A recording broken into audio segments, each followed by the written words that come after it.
어떤 그리스도인들은 죽음 앞에서 잠시 후에 보자라는 인사를 가족들에게 합니다.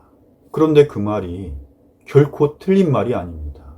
그리스도인의 죽음은 불완전한 몸을 벗고 완전한 몸으로 다시 살아나는 것입니다.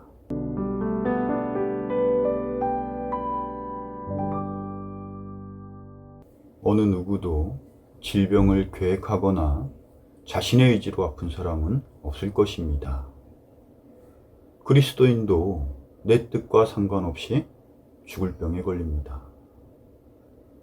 믿는다고 더 오래 사는 것도 아니고 질병이나 죽음이 비껴가지도 않습니다. 세상에서 받는 물리적인 고난과 아픔과 죽음은 신자나 불신자나 모두 마찬가지입니다.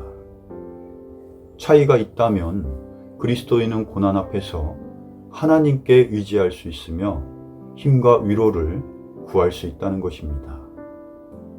평소에는 나와 아무런 상관이 없을 것만 같았던 죽음의 그늘이 어느 날 질병이라는 실체로 내 앞에 다가온다면 아무리 믿는 사람이라 해도 거부할 수 없는 걱정과 두려움이 밀려오게 됩니다.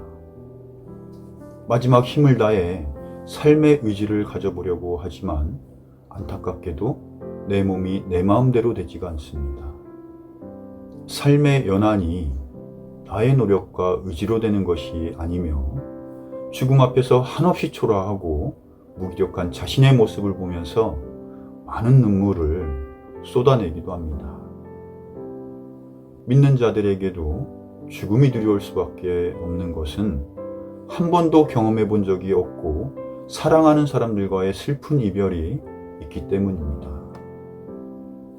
물론 세상에 대한 미련을 모두 버리고 주님께서 부르신다면 언제든지 삶의 장막을 뒤로하고 주님께 달려나갈 마음의 준비가 되어 있는 사람들도 분명히 있습니다. 그것은 저뿐만 아니라 모든 성도들이 가져야 할 최종적인 삶의 목표라고 생각합니다. 그 목표를 이루기 위해서는 세상에 대한 미련보다는 하나님 나라에 대한 소망을 더 크게 가져야 합니다. 육신이 주는 생명 유지의 본성을 무시할 수는 없지만 믿음 안에서 약속의 말씀을 더 크게 받아들인다면 성령께서 우리의 새 본성을 통해 죽음에 대한 두려움과 세상에 대한 미련을 뒤로 할 수 있도록 인도해 주실 것입니다. 내가 약속의 말씀을 100% 신뢰하고 나의 믿음이 오직 주의 말씀에 근거한 믿음이라면 천국에 대한 확신 역시 100% 소유할 수가 있습니다. 그것이야말로 죽음에 대한 두려움을 이길 수 있는 가장 강력한 힘이 될 것입니다. 사랑하는 사람들과의 이별 역시 우리가 믿음 안에 있다면 슬퍼할 필요가 없습니다.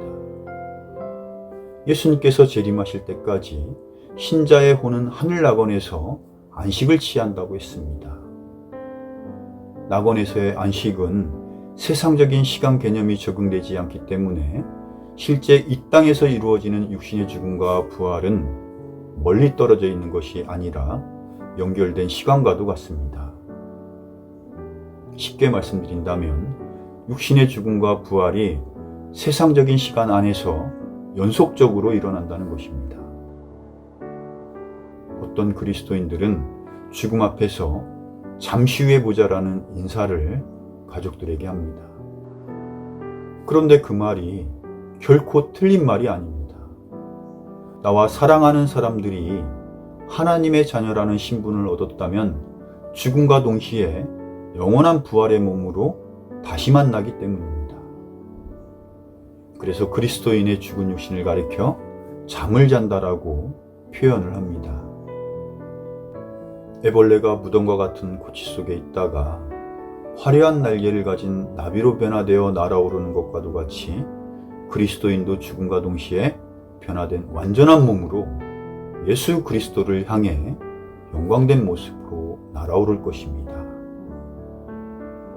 데살로니가전서 4장 16절 17절입니다.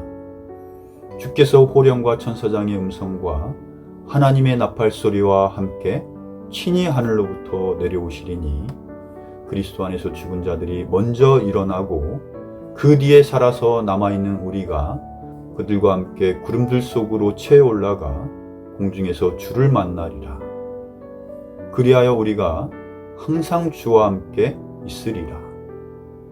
그와 같이 그리스도인의 죽음은 불완전한 몸을 벗고 완전한 몸으로 다시 살아나는 것입니다. 육신은 너무 연약한 존재이기에 죽음 앞에서 두렵고 불안하고 슬프고 우울한 것은 당연한 것입니다.